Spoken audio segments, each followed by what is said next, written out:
Yo, what's good, everyone? Welcome back to another episode of Assassin 4. We just coming off a wild weekend of sports. The football games were going crazy. And then, we have a mega fight in Vegas on Saturday off Netflix. 41 million views was watching that joint, making it one of the most impactful and most viewed sporting events probably we ever seen. A lot of people were behind the scenes putting that in motion, man. But first of all, shout out to Netflix for the good quality. In the past, they'd be Facts. kind of shit. They'd be kind of shaky with the streaming when it comes to big events like that. So shout out that that joint was pretty much pure and clear, like the stuff that one rapper used to sell back in his day in VA, the purest of the pure.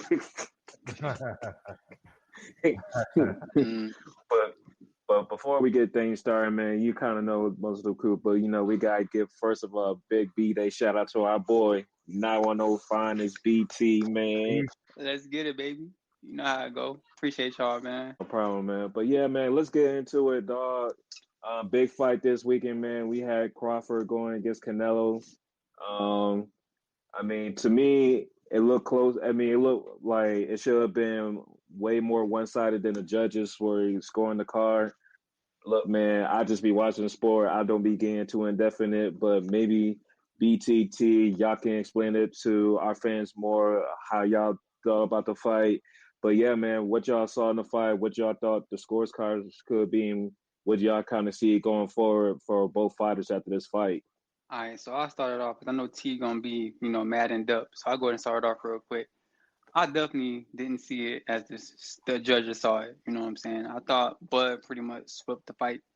Canelo probably could have got 2 rounds at best.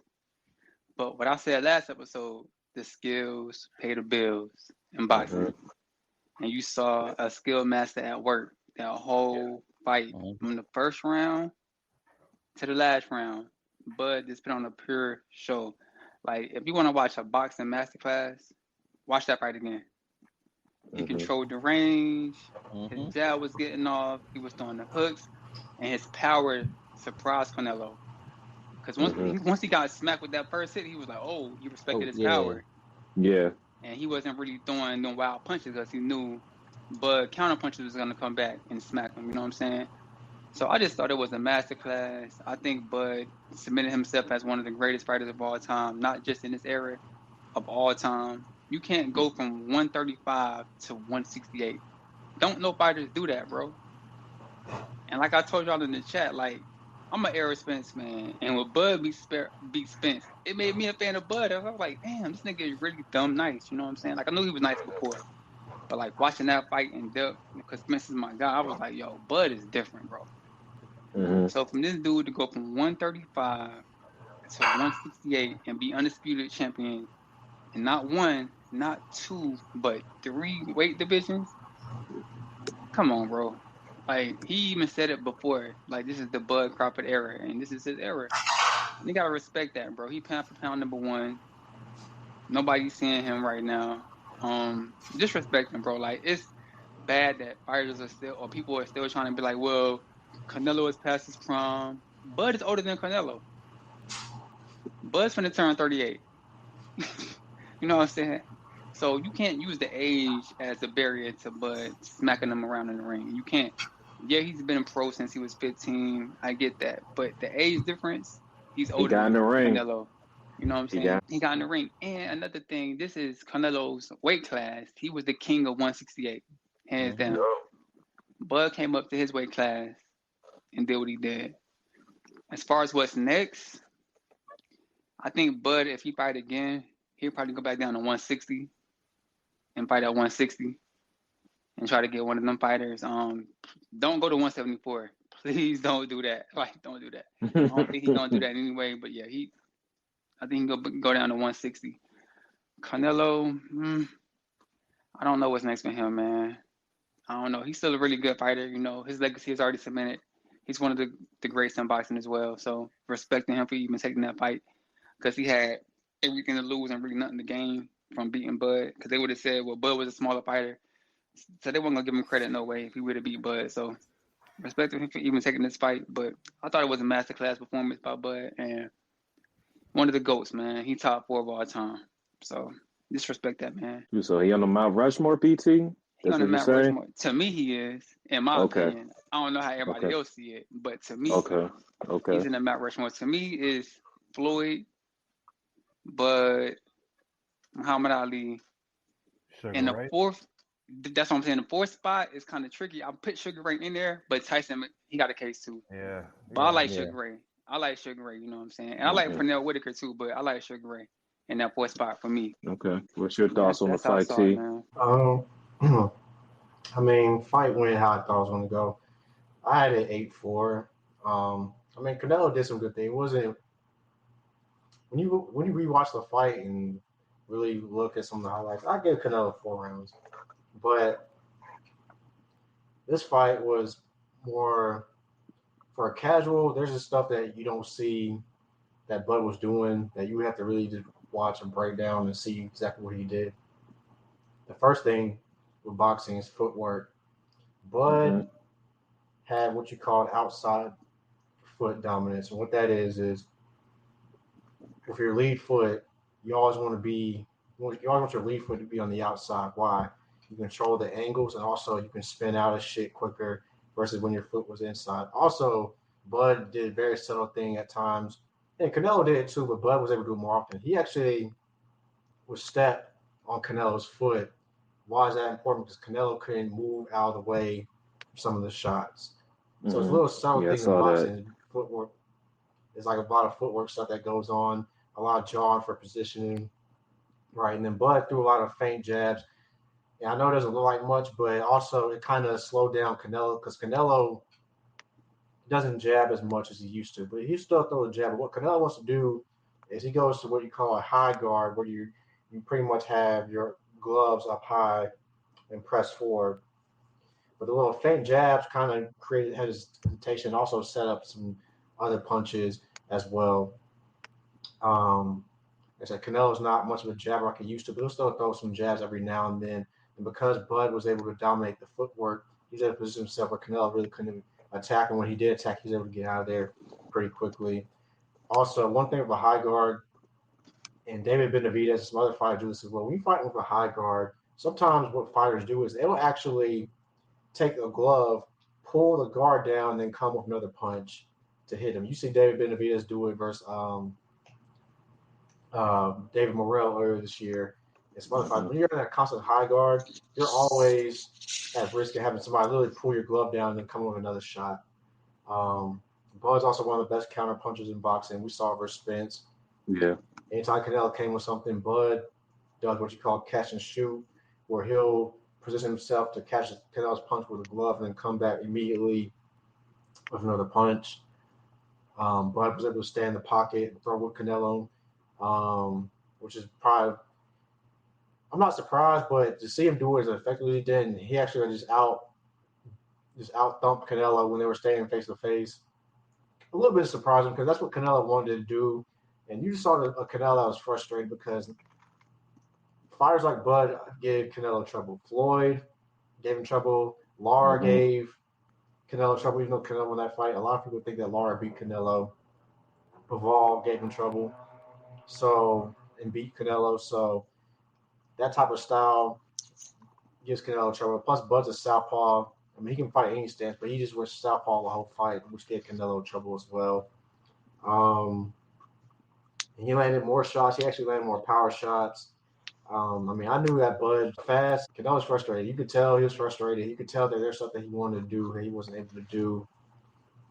Bud is a master of creating angles and lanes to throw shots.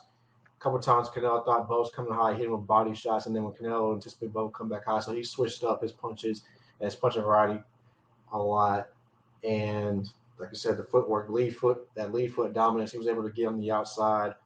Canelo tried to get outside, but he just didn't really have the angles. And also, Canelo leans forward a lot. He's off balance when he come in because he would get frustrated. He would come in from way too far out and try to step forward and throw some punches, and Bud was prepared. Bud stayed balanced. Stay with us. We'll be right back. Hey guys, we're taking a quick break in the episode to present an ad for Alpha Progression. If you're serious about building muscle and tired of the gimmicks, check out the Alpha Progression app.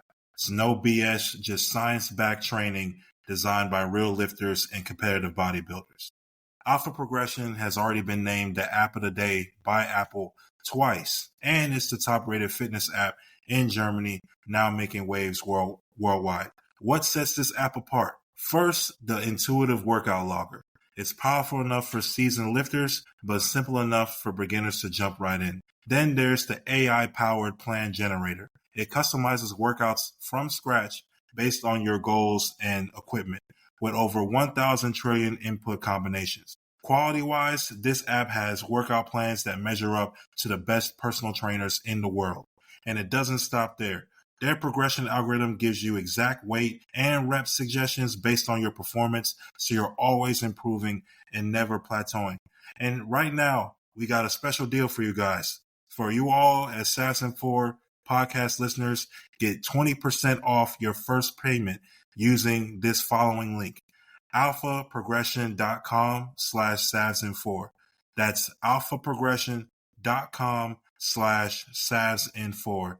SAVSIN4. Train smarter, grow stronger. Download the Alpha Progression app today. A few times he's on his back foot, but even when he's on his back foot, he's more balanced than Canelo on his feet. He's able to move around quicker. So, I mean, Bud is a better boxer than Canelo, straight up. Like, Canelo's a good boxer, but Bud's is a different level when it comes to footwork, defense, counter-punching. And we saw on this play. The one thing that coming in the fight people were concerned about was the weight class and the power difference. But like I said, Bud spars with heavyweights. So you follow Bud. I wasn't really concerned about Canelo's power just because at times he just looked like he was strong. At times he looked like he was even stronger than Canelo, and I know that was like one of the main things people was trying to make as a point coming into that fight. But it looked like it actually worked against Canelo in this fight. Yeah, man. And, BT, I said that thing, Bud lifts weights and trains like a bodybuilder. And people think that slows your punches down. But when you do certain lifts, like functional movements, like deadlifting and squatting, things like that, that carries over. It doesn't matter, how heavy you lift, that carries over because it's a functional movement. 41 million views is good. I know some people were hating, because, the Jake Paul Tyson fight got more views or whatever, and that's fine because casuals want star power. That was a gimmick. Yeah, that's a gimmick fight, bro. Exactly. And the thing about it is, Bud would be a much bigger star if Top Rank hadn't fumbled his career and he had left Top Rank. Bud's biggest mistake of his career was not leaving Top Rank earlier. He wanted the Spence fight years ago. He wanted Porter, and I know it got brought up. Bud versus Mayweather. And if you go off the resumes, Floyd's resume is going to clear Bud just because Floyd had more bigger fights. He had De La Hoya, he had Mosley, he had Pacquiao, he had a young Canelo. Crawford wanted those type of fights, but Top Rank Bob Arum and Al Heyman at PBC pretty much froze Bud out for years. And I'm happy that Bud was able to fight on the stage this big. He had the Spence fight and then this fight. Because this is what he should have been. This should have been the stage he deserved.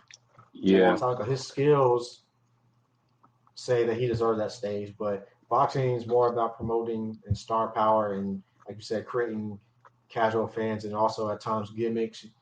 And his career was fumbled by his promotion group, and then of course PBC was scared of Bud because they knew that Bud was the best fighter in that welterweight class when welterweight class was stacked, and he had an Errol Spence and a Sean Porter and some other guys as well. They had Keith Thurman. They had Keith. Garcia.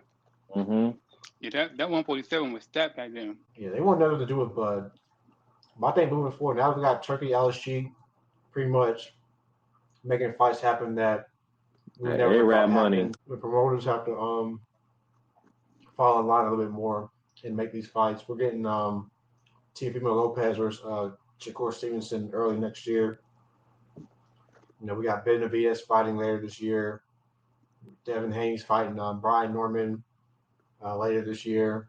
So we still have a lot of good fights coming down the pipe.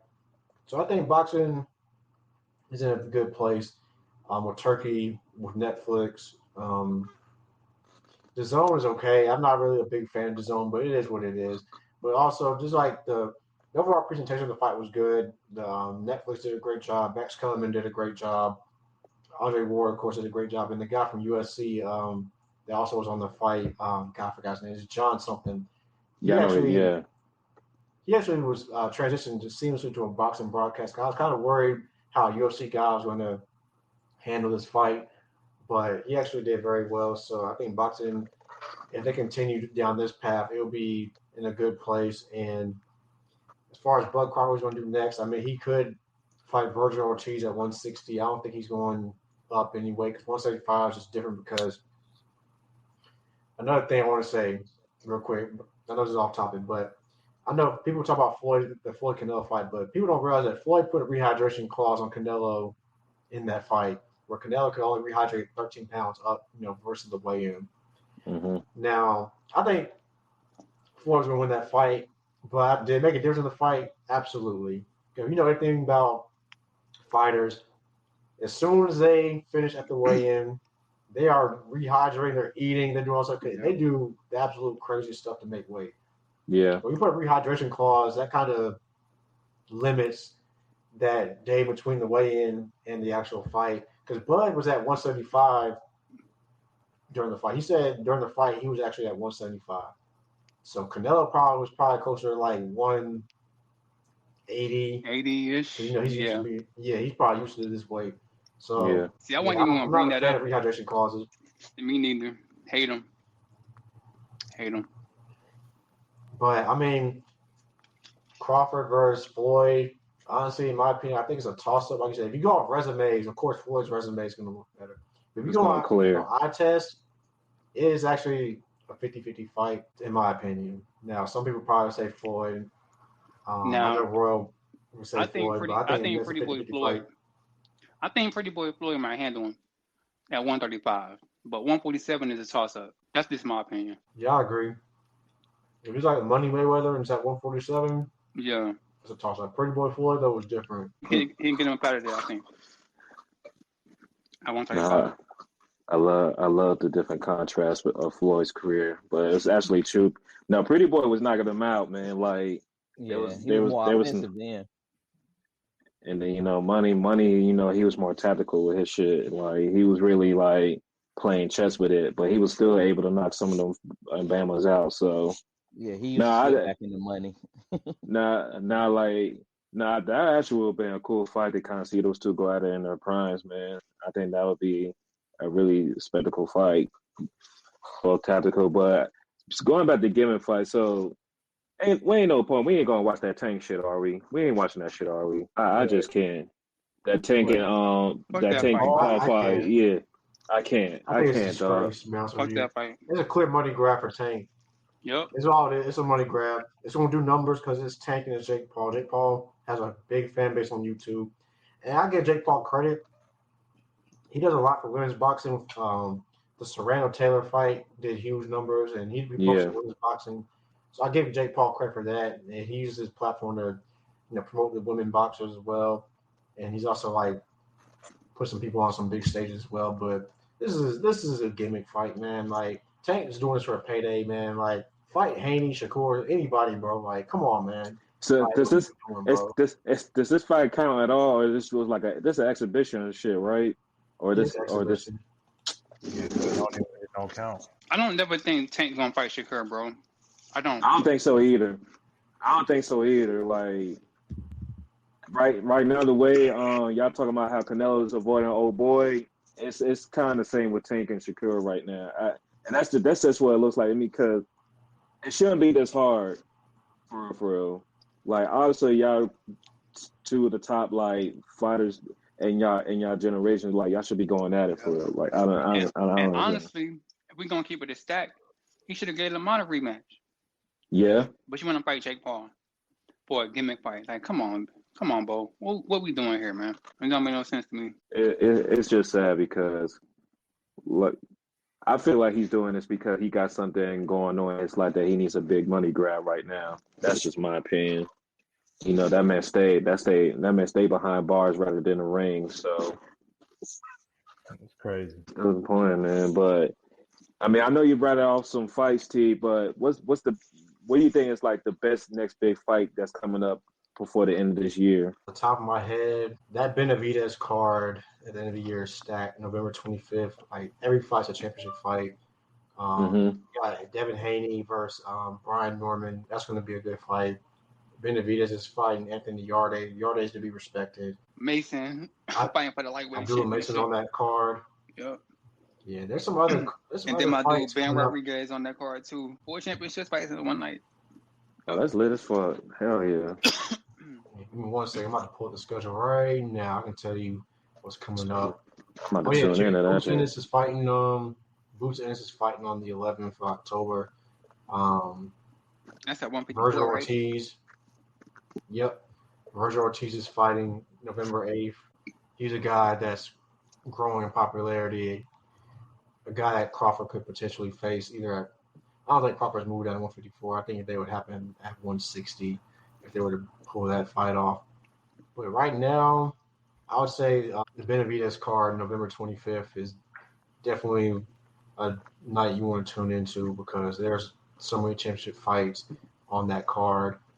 Okay. Rodriguez, Abdullah Mason up and coming. But I think if David Benavidez handles business, I think he's going to fight Dimitri Bivol next. A lot of people are calling for it. I think Turkey's calling for it. And when Turkey wants something, he usually gets it. And I would love to see that fight. Two of the best at 175. Or Benavidez could fight Beterbiev. Like David Benavidez right now has a lot of ways he can go. Either way, it's going to be a great fight. I wouldn't mind seeing a Bivol Beterbiev trilogy. I don't know how you feel about that, BT. Nah, I want to see that too. Because both of them fights were some real good fights, man. So y'all won't mind seeing that. But Bivol versus Benavidez, man, that definitely piques my interest. I would love to see that. Because we ain't like but I won't be opposed to a Beterbiev Bivol trilogy though. I think if Devin Haney handles business, they're kind of already setting it up for a rematch with Ryan Garcia too, so watch out for that. I'm very interested in that. You think this is going to be more like a mental fight after what happened to him, or he going to come in, business and handle business? I think it's going to be a mental fight, but respecting him because Norman got some daggone some bricks in both his hands. Like if he land a strike clean, yeah. So respect to Haney for even taking this fight, man, because Norman got some bricks in both his hands, man. So, but I think Haney's the better boxer. Okay. And I feel about the skills. If Haney handle his business, he'll beat Norman. Okay. That's a real good fight. I'm waiting. I can't wait for that fight. They're gonna be talking shit. It's gonna be. Yep. The build up to that fight's gonna be insane. I feel like that. I think it's gonna be a good fight, but I just think Shakur is a better boxer at the end of the day. Facts. Hey, you know how I do. I like it when it gets negative up in this beast. You feel me? Driving off negativity. Hey, man, before we switch it up, man, I do want to give a shout out to Bud. I saw what you did in that locker room, bit. That was smooth. I saw what you did when Angel and them walked in. That was smooth, my boy. That was smooth. Hey, what did I tweeted or I put it in the chat? I said, bro, this man got a hug from Angel Reese. He got frizzy cornrows. This shit is over. In the chat. You did say that. Nah, when he came out to the mariachi band, I was like, yeah. I knew what type of time it was then. To come out. But like Bud intros are starting to become a thing now because when like the joint he did with Spence when Eminem came out, I was like, shit, this is gonna get this damn. Yeah, it's getting spooky now, son. Like you just feel like I know you was there, you and Brad was there live. T. I know when that joint came, you was like, oh shit. I know like the aura shifted in the whole building, didn't it? Yeah, even the Spence fans were shook, bro. Yeah, that shit got spooky, dog. I was like, yeah. Damn. A shout out to Bud too because that's a road game in boxing, bro. It was 90% Canelo fans in Vegas, bro. On Mexican Independence Weekend at that, bro. Shit. Yeah. Bro, it's like the Boston Celtics walking into LA eating tacos and shit. Like, yeah, what's good with it, dog? Like these motherfuckers didn't give a fuck, bro. I was like, oh, this might shit real, man. We thought Floyd was doing something, wearing the little Mexican colors and shit. My man said, "Nah, I got the band. I got the band with it tonight." That was smooth. I saw that. I was like, I saw that. I thought Canelo was coming out first. I ain't even gonna Like shit, dog. I was Canelo came into some house Mexican music. I was like, nah, this ain't it, man. this ain't it, man. But nah, that's dope. Like I really enjoy it. Even though we had to stay up mad late for that joint. It was a lot of people staying up past their bedtimes to watch that fight, but it was worth it just to see the entertainment, see all the celebrities out there in Vegas. The boxers did put on a good show. Shout out to the undercard. It was some good fights in that undercard too. So it was overall a good night of boxing in my opinion. No, what was crazy is like, that fight, I think it ended, well, at least like the post game stuff or post fight stuff didn't happen until like 2 a.m. And then I remember BT, I saw something that BT said in the chat, like, don't end your way fight in like 4 hours. Yeah, like shit. No. I was like, no, what? Hell no, I said, ain't no way. I'm gonna be up at 6 o'clock watching this fight, bro. I woke up at 9, like, okay, the fight already over. I'm good. I guess you thought like that was even an afterthought for me. I was going to sleep, boy. I was done. I was done. I was done. But shit, speaking of done, man, it's tough for a few of these NFL players out here in the National Football League, man. Injury bug has already begun. It's contagious. A lot of teams have been affected already. It's spreading like COVID. It's going crazy. But of course, we're going to have to start with the major news. Joe Burrow, turf toe, had to get surgery, likely out for 3 months. Probably a season-ending injury, depending on what Cincinnati got going on. But between that defense and highly relying on Jamar Chase and Higgins or whoever quarterback is back there throwing it to them, I don't know, y'all. You still got the Ravens, you still got the Steelers, and I don't know what their other schedule's looking like. It's just, I don't know, man. When they said this could be another injury luck situation, it didn't dawn on me until they said, I was like, but damn, this is looking straight like it. It's getting bad in Cincinnati, y'all. pain, bro. Y'all know Joey be my guy, bro. And to see my dog go out with another season-ending injury, I think this is his third one. The ACL, the wrist, and now this one. Yeah. Yeah, this shit's sad, bro. But technically, he can come back like week 16. Yeah, but this isn't gonna be. If they good enough though, if they a wild card team at that point. Yeah, but still, my dog missing that's the whole season, bro.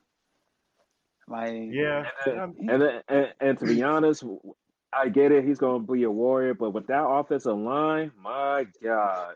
Did y'all see this nigga's sack numbers? Yeah. How many times he been sacked? Over 200 times, right? Yes. In his career? Yeah. Yes. And that was compared, I think, Andrew Luck got sacked 164 times in his career. Yep. Yeah. So how many for Joe? Exactly. He already beat that one game into the same season. Yep. Yeah. One game in. And that's not counting the sacks he probably took in preseason off some limited snaps. He had 3 in Washington. Yeah. Yeah. I think it's over for them. They're not making the playoffs to me. It's just too many good teams in the AFC. I don't see them making the playoffs. And then your division, you got the Steelers and the Ravens. No, I don't see it happening. So Joey B, you might as well sit out the rest of the season. I know you want to come back because you're a dog, but it ain't gonna be worth it, my boy. To me, it's not. Yeah. No, I feel it, especially with how their division look. I mean, we already know. Yeah, you mentioned the Steelers and the Ravens, and then the AFC West, like, Chiefs 0-2, and then Chargers 2-0. Like, at least two teams coming from the going to the playoffs from that division, and then at least, and then one from the other two. Mm-hmm.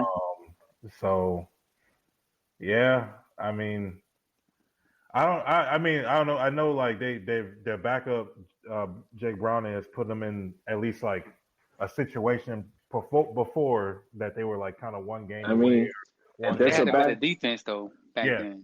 But the defense hasn't. Well, I guess the Jaguars, they weren't that good, but I mean, I tell you this: if there's a backup that has experience playing regular season games, definitely that motherfucker. Cause shit. Facts. You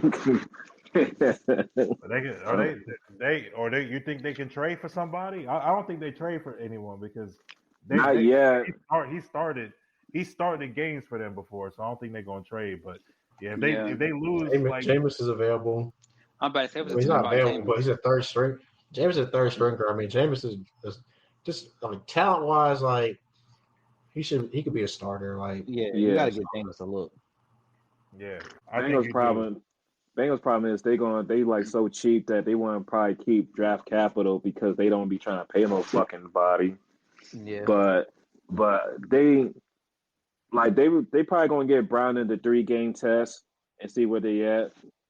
Like I know they gotta play the Vikings, who also got an injury QB.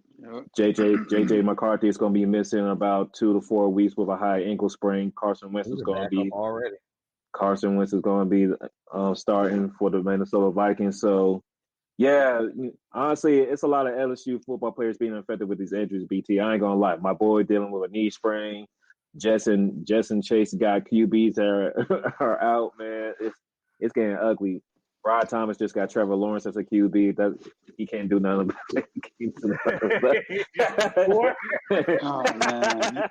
Hey man. Neighbors got Russ cooking too long in the kitchen and shit, man. Mm-hmm. He was doing so well till he threw that pick, dog. Yeah, like God. It was a bad pick. He threw that bitch out for grabs. I was like, yo. Oh no, bro. It's looking tough for my dog. Hey, shout out Stingley though. He did his thing. No, Stanley They lost the Stanley game. Doing his thing. Stanley doing his thing out there. I think maybe like a couple passes he got caught lacking on, but outside that, man, he was sticking to him. Yeah, Buddy had 11 targets, only caught 5 passes. I mean, that's less than half. So yeah, I'm cool with that one. For a number 1 wide receiver, yeah, that's somebody doing your job. But yeah, man, hopefully the injuries don't keep piling up because right now, and it's not even just like QB, it's getting hit in like all different positions. So I don't know. We see how this goes because we know Bears lost their starting safety for the year and Jalen Johnson. That's a big hit for their defense. Yeah, I don't rock with the Bears, man, but I feel bad for Johnson. Johnson, he's great, man. He's but a as me and Corey player. always say, man, fuck the Bears. It's always fuck them. And Khalil y'all. Hey, you saw when Ben Johnson said they say they don't practice like they want to win. They don't practice like some shit like that. I was like, bro, this is your coach saying this shit. What is going on? That's on you, nigga. You a coach. Why? I can't even slander them like I want to.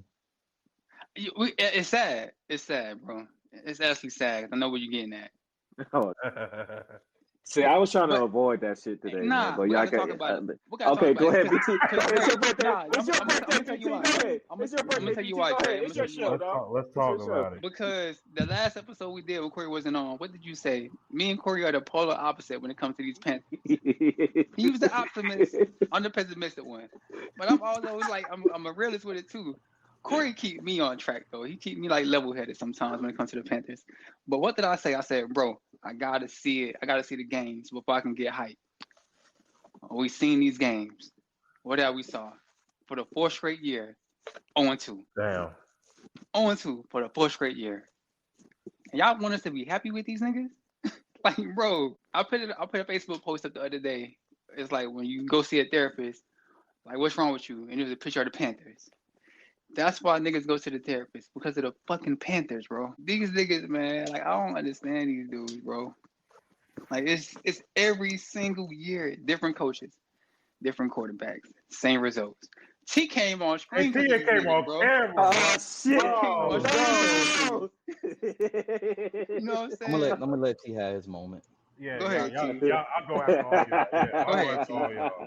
Go ahead, T. When T popped up on screen, I knew what time it was. You got it, bro. I mean, we're on track for an 8 straight losing season. Like, ever since David Tepper has taken over this franchise, this team has been the worst franchise in the NFL. Worse than the Jets, worse than the Bears, worse than whoever, the Browns, worse than the Raiders. Yes. Yeah, I mean, the Raiders been in the playoffs recently, like what 2021. At least Yep. they've been at least once or twice. Yeah.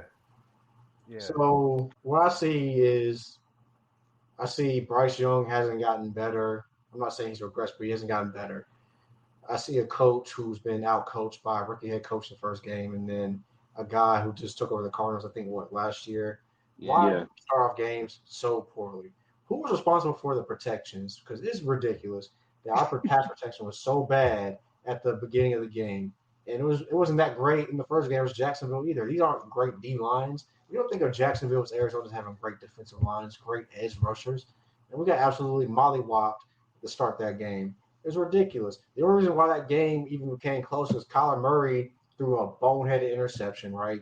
Then Arizona's secondary was banged up, so they had to play vanilla coverage the whole fourth quarter. They had guys dropping like flies. And then the penalties kept a lot of our drives alive. But you know what? Just like what the Panthers do, that game was kind of sums up how the Panthers do. They start poorly, or they start the season off poorly. They finish the game strong, they give you a little bit of optimism, and then they let you down again. Bro, because the Cardinals, they tried their hardest to lose that game. Yeah. I mean, I've never seen a team try their hardest to lose the game. And you still can't win the fucking game. Because of what he said, protection. That last drive, they was blitzing the fuck out of Bryce. Yeah. With bad cornerback play, safety play.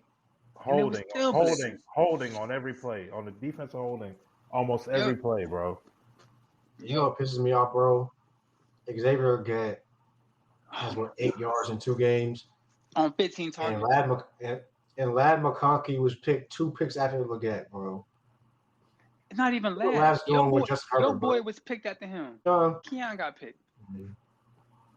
Yeah. If I'm not mistaken, I think Keon got picked the first pick by the Bills. Yep.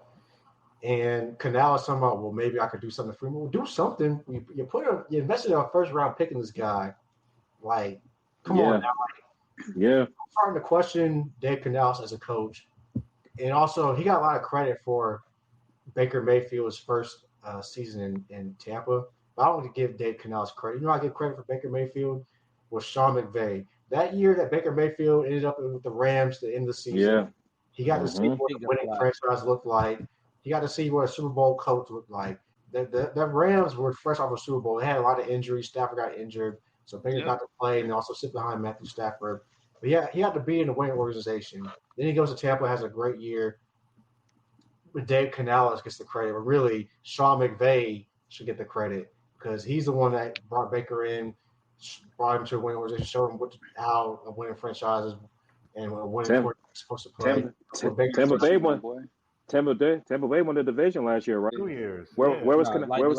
Like 4 the last 3, 4. But where was Canales at last year? And then one more point, I pass the ball off to Corey or Dave, whoever wants it. But one more point. Go on, Dave. You know, this is only the second time that Bryce Young has thrown for over 300 yards in the game in 31 starts. So basically, he's played about 2 full seasons starting, right? Only 2 300-yard games. That's unacceptable to me. A lot of that to me is coaching. Frank Wright obviously didn't want Bryce Young. He wanted to see his stride. We all know that. So he didn't give a fuck once we drafted Bryce. But then, like, we saw his struggle last year, new system. But we've seen Caleb Williams come in and throw for 300-plus yards at least twice or 3 times last year, right? I mean, come on now. Like, that stat was kind of telling that he had a career high in yards, attempts, and completions in the Arizona game. So you're telling me not one game he's had over 328 yards passing his whole career so far? He's in year 3. Yeah. I don't know, man. I don't know. And it's not all on Bryce. I think Bryce played well in the second half. And like I said, the situation kind of it was good adjustments. It was good adjustments by him because he was making better decisions. Like, he stopped trying to play hero ball, like, from what I saw in that game. He stopped trying to play hero ball because a lot of Bryce's early mistakes always come from him either holding on to the ball too long and keeping it in one hand, or him actually holding on to the ball and throwing it into a coverage that it shouldn't even been thrown into. Yeah, I don't understand that part. Like this, the fumble, I don't really blame him for the fumble because he was getting blitzed. You know what I'm saying? He was trying to make something happen.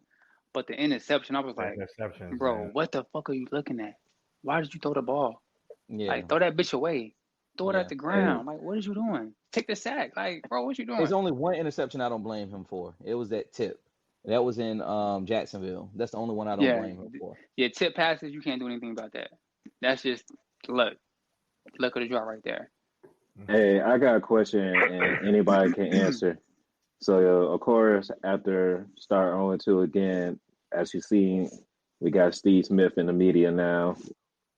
And, you know, he said some things about the city of Charlotte. He said some things about Panthers fans. And then apparently y'all already responded in his DMs with threats and everything. Things are getting kind of toxic. I ain't say shit. But he already a lost cause, if you ask me. He been off the Mount Rushmore for Panther players. Man. I can't do that. I can't do that. I'm not going to do that. Julius Peppers, Thomas Davis, Luke Kuechly, Cam Newton. Like, we can name a lot. Bro, I love Thomas Davis. That's my guy. ACLs came back. I'm not paying Thomas above Smitty, bro. I mean, I'm just not. Steve Smith was a Triple Crown winner, and just based on the stats, with Jake Delhomme as his quarterback. Yeah, dog. Like, I just can't do it, bro. No. Let Corey have his take, dog. The take is fair. The take is fair. Me personally, I just say I ain't gonna let no little comments, bro. Like, so he has to say the thing that's gonna do it to. He has to say the thing that's gonna do it. Yeah, Dave. And for me, I ain't gonna hold you. Like, I know Cam. You know we petty. You know we petty, dog. Facts. And I know for me, like, I know Cam is the Panthers GOAT. I get it.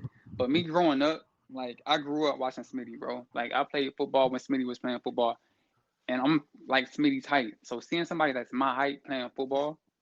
Steve Smith had Bama's and PG wearing his jersey, dog. I'm just going. I mean, you are entitled to feel the way you feel. We are not going to dispute that. I'm gonna laugh at that. That's what I'm saying too. Like, it's like that. Like, Corey's Mount Rushmore is fair. Hey, Corey's fake. Corey said, "I don't give a fuck." Corey, like, yeah. I'm gonna give it to him. That's all good.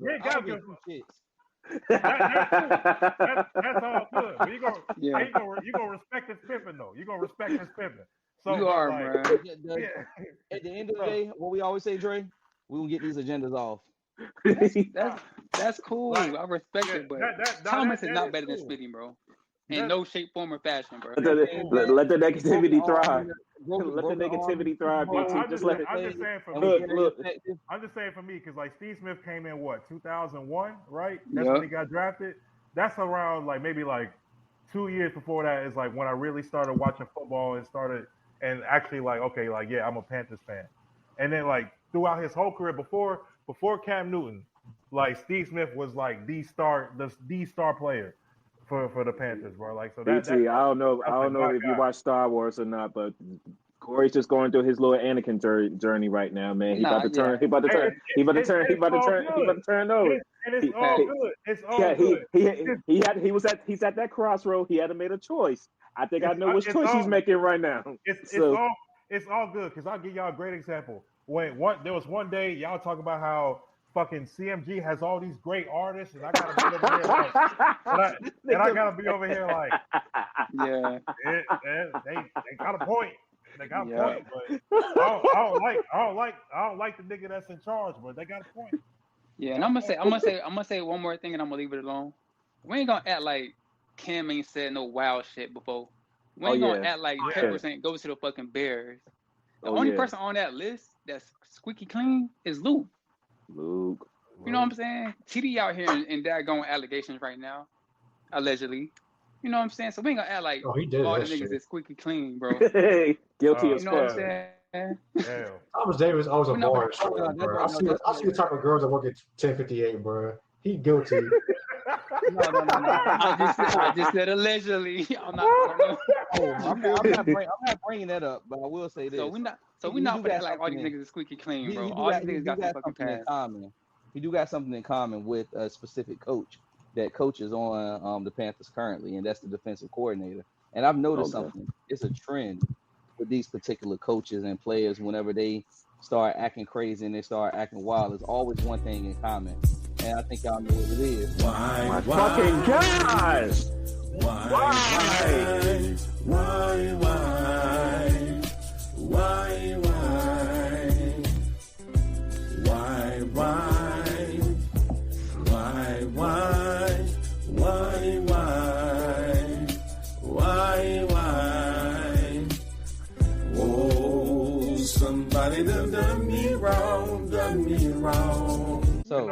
know what's crazy, man? I saw that shit light up, and I was like, did I press something? I was like, So I've noticed a trend. They both of them actually on my list. They're on my white wife list, along with the original coach, white wife himself, Hubert Davis. Please don't get me started, bro. Yeah, we got some time. Yeah. Facts. But I noticed that about Evero. I noticed that. They said he was this big defensive guru. He's learned from some of the best defensive minds in the league, and da da da da da. And coming over here, yes, don't get me wrong, Dave Canales, nice guy, but horrible coach at this particular point. I can't even give you props for the quote unquote resurgence of Bryce for those last 8-9 games. I feel like that was just him wanting to get his shit off, because at the end of the day, it was like, all right, I had a bitch that broke up with me and she was fucking with somebody else. I'm just gonna go out here and ball the fuck out and show her why I'm me. Like, I think that's what that was at that point. And now we look at him and he's back to being that nice guy. So that soft, timid voice, nice guy. Hey guys, that's what he is right now. Once again, this not drag your nuts, Bryce. Bryce just gives off company, man. But kind of say something about the city. I'm tired of people dunking on the city, showing like some bad sports town. When, in my opinion, we talked about it, the fans outperform the team. Yeah. We just talked about the Panthers are on their way to their 8th straight losing season. They've only had 7 winning seasons in 30 years, right? The Hornets, Corey, you've been to games. Everybody has pretty much been to Hornets game, I think, in this chat. Crowds are usually really good, even when the team is bad. Like, I remember, like, when LaMelo, a couple years ago, when LaMelo was out, it was Brandon Miller's rookie year, and that's all we had was Brandon Miller. People still showed up, even for, like, games that weren't even big draws. Like, I went to a game back in March. It was like we played the Spurs. And, of course, people want to see Wemby, but it was like LaMelo and everybody was like, no Brandon Miller, no Trey Mann, whatever. It felt like a playoff game in there. I mean, y'all definitely more of a basketball town than a football town, but it's like I said in the chat, it's certain cities when it comes to certain sports where when you're good or bad, the fans are going to show up for you no matter what. You don't got to worry about that joint. But sorry to cut you off, Dre, but even with the Panthers, like, they don't necessarily sell out every game, but it's at least like 80% full. Like, it's not like the stadium is completely half empty either. Like, people still show up. And from what the team has put out recently, I think the fans outperform that team as well. And for Steve Smith to call us a fair weather city, weak ass city, is crazy because this franchise has never given us back-to-back winning seasons. Hey, hell, bro! Like, Charlotte FC is giving you 2 back-to-back winning seasons, and the fans showed the fuck out for them, and just clinched the playoff spot, and beat Messi when he came to town, bro. Yeah, the fans showed the fuck out for Charlotte FC. Charlotte FC. I'm telling you, bro. Like, the Hornets were consistently winning, bro. You think it'd be crazy now? It'd be crazy in there. It'd be crazy in there. The thing about it with the Panthers is no culture. It's literally no fucking culture for this team. Like, think about it. Like, and I know T have, but think about it back when Cam was here. No matter if it was a winning season, losing season, whatever it may be, Cam brought a specific level of culture. He brought a certain level of hypeness, crowd involvement that made you feel good about even being at the game. If you lost, it was like, damn, I thought we were still going to be in this game no matter what type shit. Yeah, because you had one of those ones. Now it's like we lose, and it's like, I mean, I thought we. No, in that core, to add to your point, like, Cam brought the culture in the building, and then Luke and Thomas Davis brought the culture on the field. You knew that was going to be physical. You knew we were going to run the ball. You knew we were going to play physical on defense. We're going to hit you in the mouth. Identity. Like you said, there's no culture. There's no identity. Like, I could say for the Hornets, as dysfunctional as they are, and as much as we joke about the draft picks they made, they're actually setting a culture. They're bringing in guys of character, high character guys, smart, high IQ basketball players, which is something that we've been lacking. And then you still have that guy LaMelo that brings the flash and the flair. Brandon Miller is your dog. In my opinion, Brandon Miller is the alpha. I mean, LaMelo's an alpha too, but in a different way. But Brandon Miller's your alpha. Then you bring in a bunch of guys who are going to know their role and play at a high level, and also come from winning environments, UConn, Duke, etc. Right? And then Grant Williams is a solid vet. Bringing in Dinwiddie. We can joke about Dinwiddie. Dinwiddie's been on some winning teams that got pretty far in the postseason. Fuck Dinwiddie. He ain't gonna do a goddamn thing, bum ass nigga. My bad, y'all. Shit. Respect.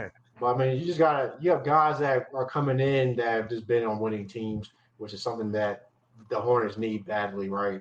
So I could say that they have a direction and a plan. It seems like they finally have a planned direction, right?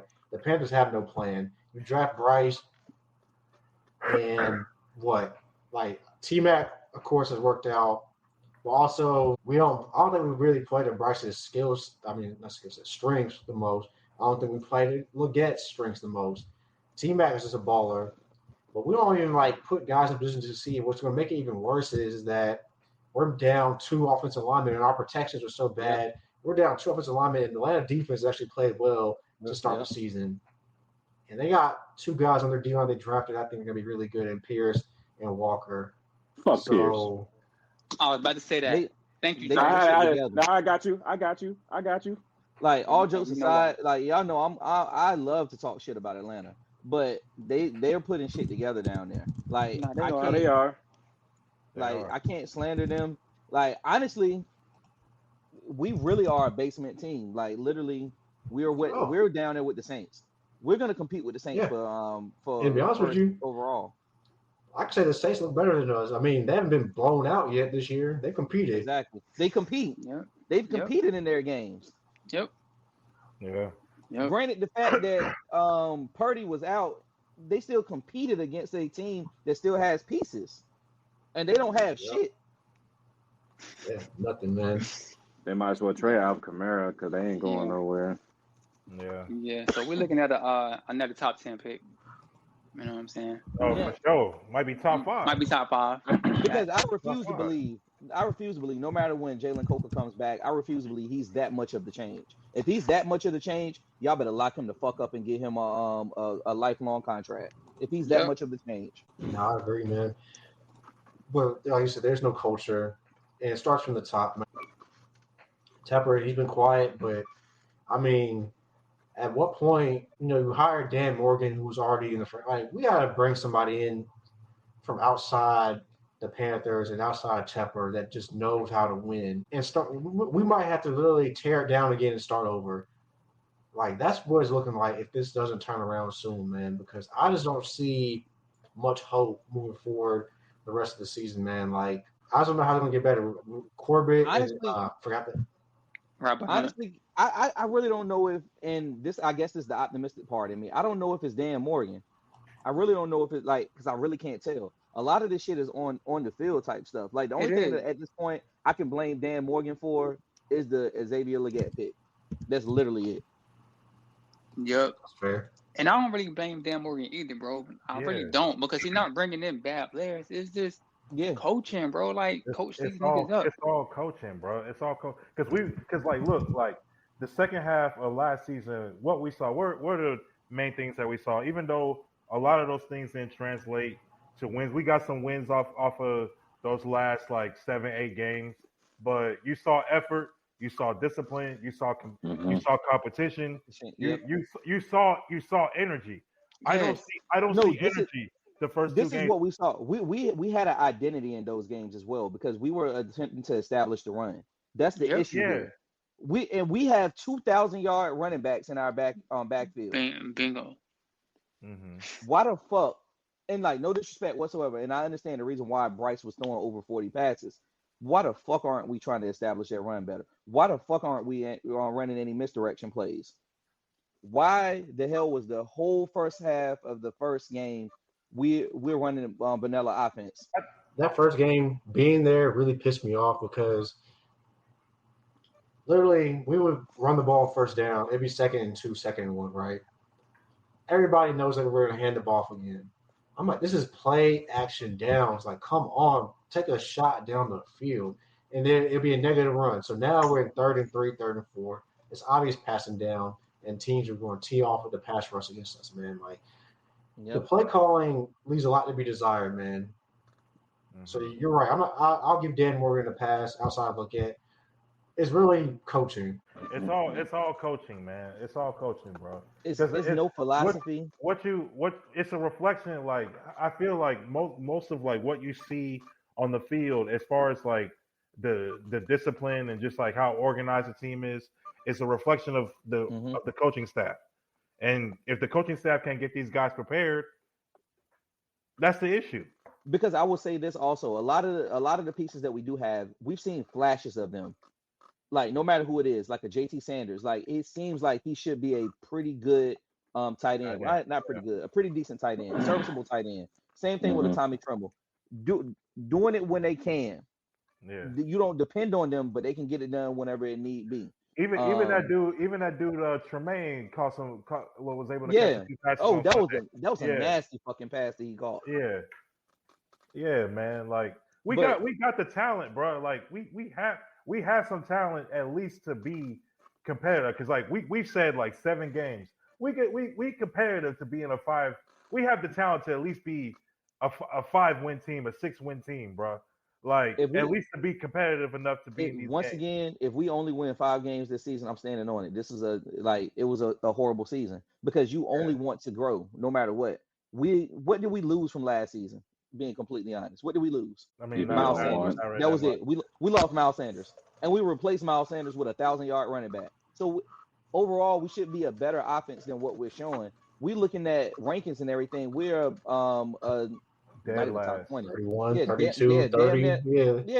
Offense. So it's like it's no excuse for the performance that they've displayed. And like he said, it's not like we played against a top 10 defense or a top 5 defense or anything of that sort. We literally played against the Cardinals. We literally played against Jacksonville. And 2 games in a row, we start off real shitty, but no sooner as the fourth quarter comes around, that's when we can start trying to sneak in because these teams are making mistakes at this point. There's no excuse for that. And then Oh, go ahead. Yeah, my bad. That's not adjustments either. That's not adjustments from the coaching staff. That's just we getting lucky at the right time type shit. And half of like Arizona's points on Sunday was off of our turnovers, bro. Yeah, was off of our shit, bro. Yeah, they spotted them niggas 10 points. You good. And even like if we down 27-3 and you chalk it up as an L, like why we keep going for two? Like, okay, if we had not gone for 2 and things that went the way they were, and we had got that on and still had got that onside kick, we're down 3 and all we need is a field goal to at least force overtime. Like, bro, like, so I think just things will get mismanaged, at least like from what I've seen. Take the points. Games. It feels like we've hired some frauds, and we've like Dave Canales seems like a fraud. Everett seems like a fraud. Shaq said, "You owe me an apology. You tricked me." What's up? I said, Shaq said, "You owe me an apology. You tricked me." Yeah, I don't know. But to your point, like how you said about taking the points and everything, Dre, and also Dave, same thing we can say about the Jacksonville game. There's no reason why we should have went for fucking 4. Literally in the red zone. Not 4, but going for it on the 4th when we was in the red zone. We should have took those 3 points. That would have put us down, 3 points against Jacksonville. Exactly. And then the play call was off, and then Leggett didn't even look for the ball. That's why Bryce threw his helmet. We might have to unpin that picture, man. Don't get me started on Leggett, bro. Like, we might have to unpin that. We have to unpin that picture, man. I mean, what picture? Look at the profile. Oh, all right, bet. Take a look at the profile. What picture are you talking about? Bet. Have you looked at Instagram profile lately? Nah. NFL Ben Simmons. All right, bet. What picture? Oh shit! Hey, look, oh, man. Shit. Look, man. There's no reason why I could be sitting on my couch and you have more targets than me and I have more yards than you. There should be no reason. There should be no reason, bro. Them horses. You have more targets than me, and I have more yards than you. Hey, Dave, I got one.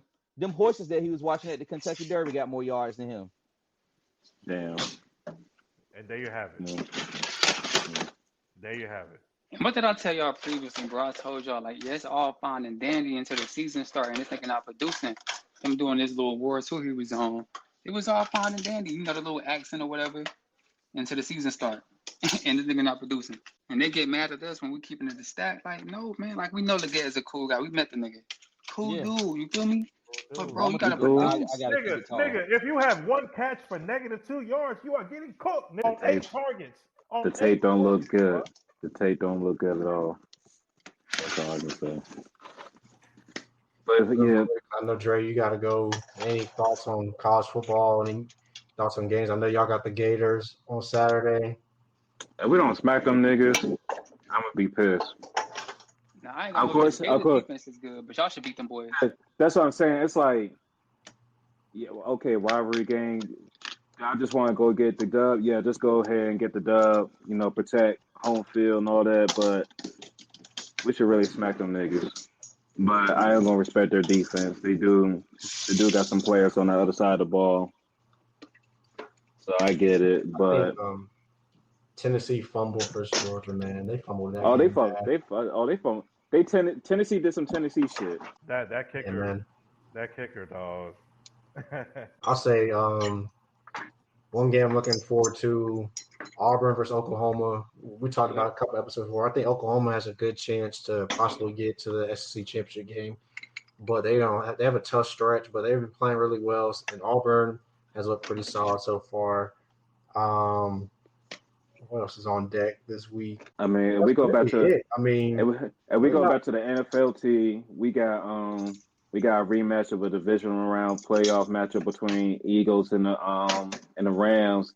And you know, one of the big hot takes right now is like people are finally watching tape and seeing how exposed the tush push play really is with the guards pulling early before the balls even snap. So you know that's going to be interesting to see how refs call that play when that happens in the game. And then you also got we got a primetime game with Detroit versus the Ravens. Detroit bounced back in a flashy way, beating the shit out their old offensive coordinator and the Chicago Bears. They ran the scoreboard up.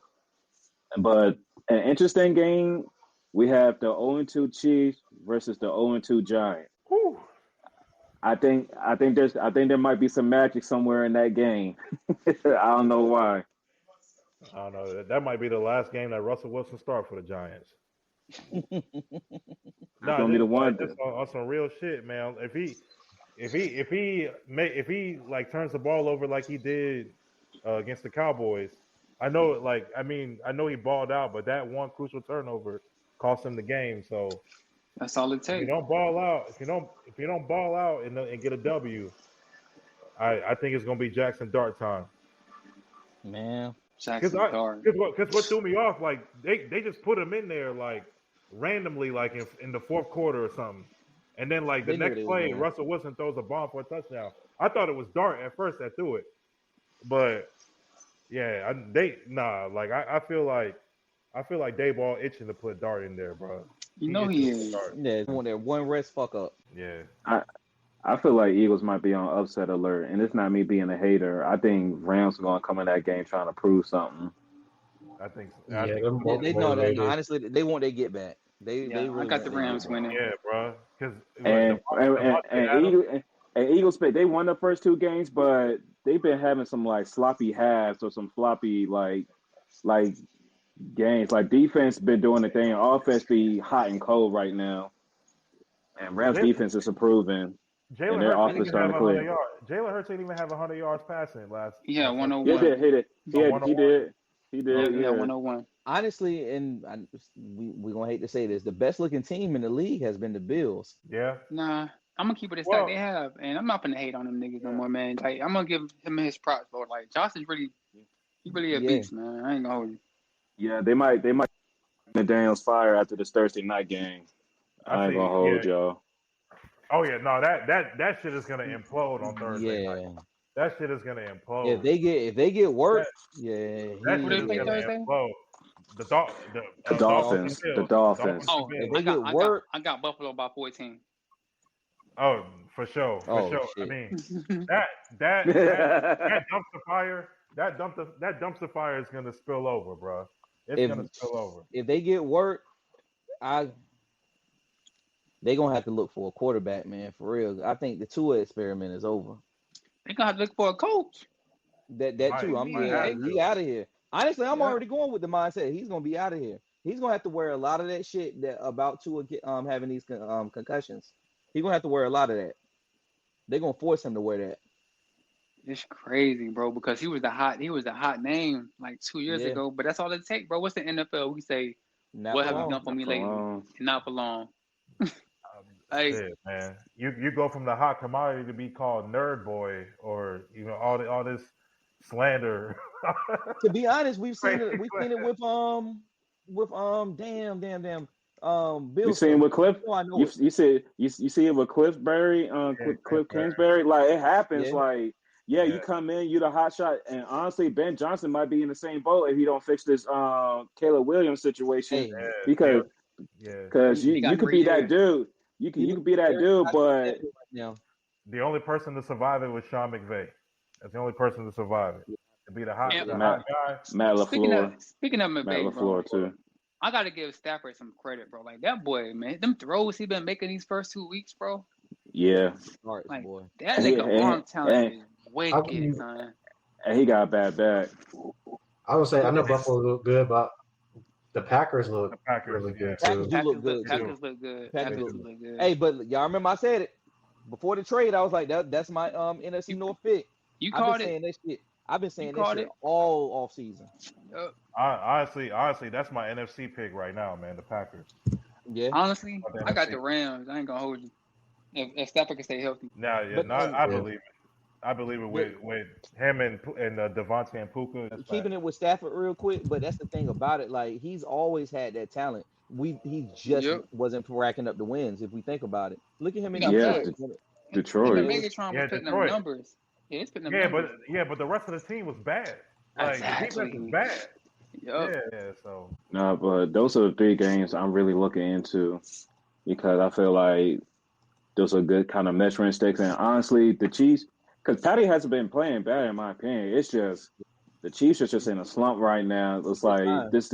It's definitely like they got like the Super Bowl hangover. Coming over from last season into this season, they just don't look. At some point, you just don't look as dominant anymore. Like teams are catching up.